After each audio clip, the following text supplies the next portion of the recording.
All right, team, just wanted to make a video for you. I think right now in the gym we have a lot of a common theme, and I think it's common in the world. It's not just common in the gym, it's pretty common in our society. And from the gym's perspective, I kind of want to offer some clarity and maybe give some direction that will help alleviate the issue and potentially, hopefully, help you feel better about things. So what I've done here is I've done something very simple. Now, I've simplified things. I haven't gone and tried to make multiple different weights or trying to figure out, oh, well, these people, I have more people at this weight. No, I've just made some broad range, kind of broad stroke weight categories. So I'll describe this to you, and of course you'll be able to go back and watch the video. I'm gonna put this up on YouTube, so it'll be pretty easy to go back, check what I said, see what's going on, pause it, those kind of things. So what I've done is I've created 3 weight categories based off of, we've got a gym full of females, so I've used 3 weight categories for females. Now you might fall below this, you might fall above this, but the concept still remains the same, and you'll have a rough idea of what's going on here. So what we have is we have a 50 kilo female, a 60 kilo female, and a 70 kilo female. Okay, we have 0.75%, 75%, my apologies, 75%, 100%, and 1.25, 125%. All of those are in color coordination. So all the reds are 125%, 100% in green, 75% is in blue. Now, these are, let's say, a clean and jerk. Let's go with a clean and jerk. So this 50 kilo female can lift 75% of her body weight. She can lift 37.5 kilograms. A 60 kilo female that can lift 75% lifts 45 kilos. A 70 kilo female that can lift 45 or 75% lifts 52.5 kilos. Now, notice the jump there, okay? We've got a pretty linear pattern here, and it's linear across the board. When you check all of these out, it's pretty linear. That's the reality. Things are linear when we start to break them down. However, this is where it becomes very important. If I'm lifting with someone else and I'm lifting linear to them, I'm not lifting necessarily linear to me, and that's what we want to break down. So 1% of this weight here is 0.5. 1% is 0.5. 3% is 1.5. 5% is 2.5 kilos. So 50 kilos, 1% obviously is 0.5, 3%, 5%. I've done the same thing with all of these. 0.6, 1.8, 3, 0.7, 2.1, 3.5. Now what I've done here, 5% of the blue weight, I've written in blue, is that number, okay? That's 5%. Now look, 5% of your top number is more like 3% of your middle number. Okay, so 5% is close to, not quite, 3% of your middle number. Now, 5% of your top number is like 3% of the next person's middle number. Okay, so we can start to see here and put together this pattern.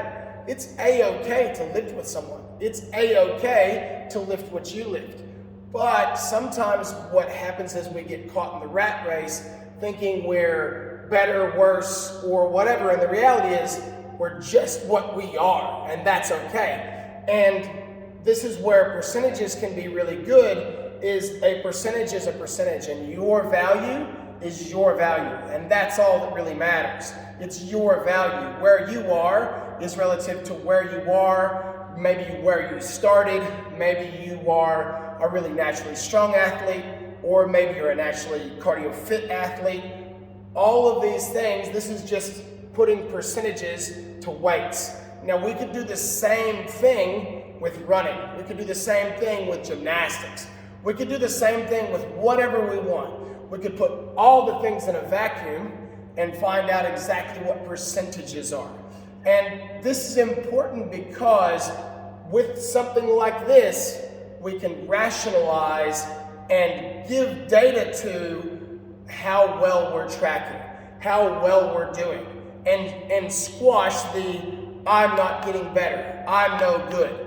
Well, a 50 kilo lady that can lift 125% of her body weight is pretty strong. Yep, she's pretty strong. She's lifting more than what this person is lifting if they're just lifting their body weight. That's pretty impressive.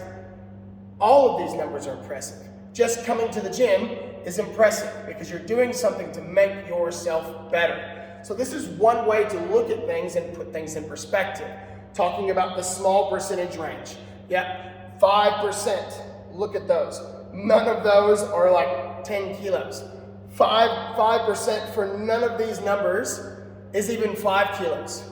So sometimes we jump up by 2.5 kilo plates, and what we don't realize is if we don't have any of these green numbers, that's more than 5% jump.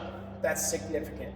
Now let's put things into a greater perspective. Now this is a little bit hard to see. Couldn't really do this much better, but boom.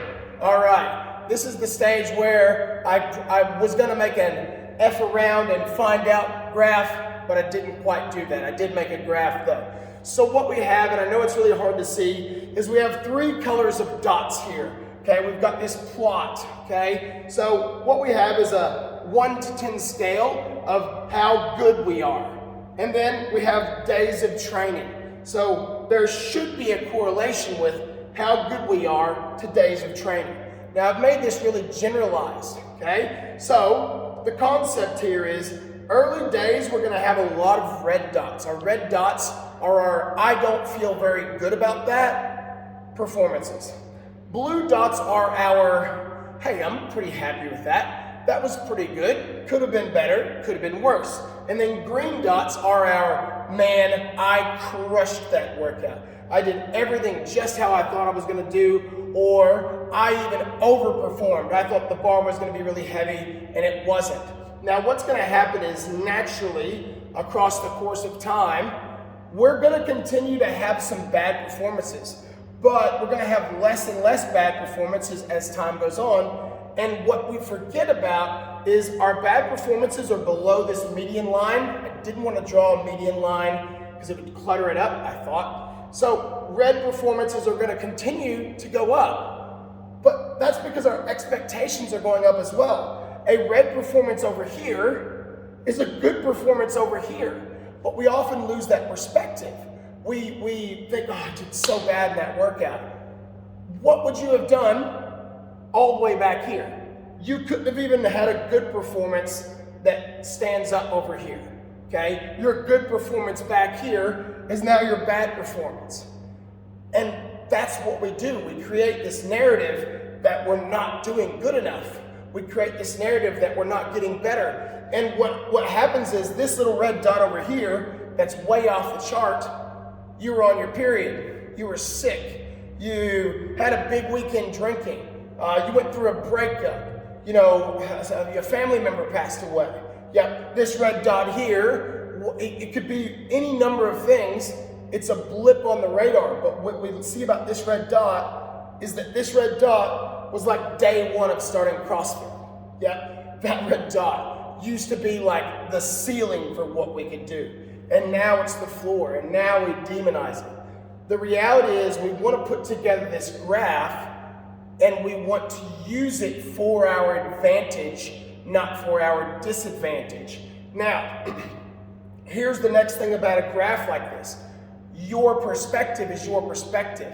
Maybe you're an athlete that likes being strong. So likely, a lot of your green performances are going to be correlated over to barbells. Maybe you're an athlete that likes being strong, and then a lot of your red performances are likely going to be running. Your blue performances could be a mix. Yep. Now, your green performances could be running. Maybe you had a particular day, but likely you're going to look favorably upon the things that you think you do well and that you like. So when we put these things in a data, put it as a data point, what happens is We stop being able to deny that there's progress because we look at the grand scheme and it's like, man, I'm getting less and less red dots. I'm getting more and more blue dots. You're not going to get more and more green dots necessarily because your expectations are rising. So you're going to get more blue dots, more times that you feel pretty good, but you're like, man, this is an average performance for me.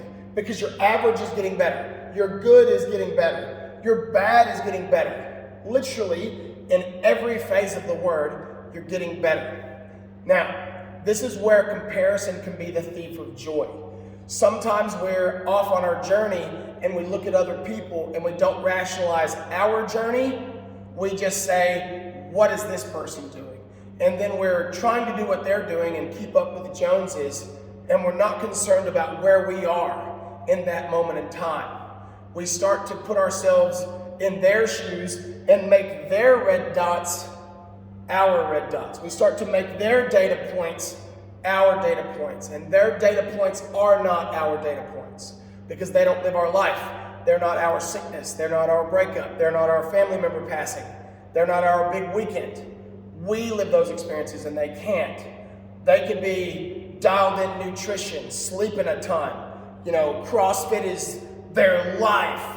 And we're comparing ourselves using our circumstances, not their circumstances. We're comparing ourselves using our perceived strengths and weaknesses, not using their actual strengths and weaknesses. And then we get caught up and all of a sudden we're left feeling like we're not good enough. And it's really important that that's not true. The reality is we need to continue pushing the envelope whenever we come in and we do train. We need to push the envelope because that's how we continue to see this progress. Everyone should be pushing the envelope. And if we're all pushing our individual envelope, we'll all continue to do this. And we can all celebrate this. But if we're trying to push someone else's envelope, it's very easy that we start having more red dots, less blue dots, and way less green dots. Very important. Your perspective, your space and time is yours. And that's very important not to forget. I hope that this little plan here, this little guide has given you maybe a visual, maybe given you some perspective from my standpoint. I've been in this industry for a long time and I've seen a lot of people through a lot of different scenarios via as a PT, via as a member at a CrossFit gym, or now as an owner, a coach, those kind of things. I get a lot of those extra pieces of perspective. I get a lot of stories about people's trials and tribulations that not a lot of other people get. And that's good, that's really good. But when we're comparing ourselves to others, we're not getting the full story. Yep. And even you might be a friend of the person that you're comparing yourself to, but you're not getting the full story of what they're doing. And that might not be because you're not a friend or you're not, it's because it's not your story. So we have to continue to live our story, even in here in the gym. We have to continue to work on our strengths and weaknesses, even in here in the gym. These lessons, they really do stick to real life in the gym, but it's very important that we keep that perspective. And this could be your job. This graph would work for your job or anything else. The reality is you're going to have good times, bad times, great times, middle times, and as long as we're trending upwards, we should be really happy. Thank you for your time today. I hope this helps someone out. This will come out in an email, and I hope the weekend finds you well. Murph next week. Let's get after it.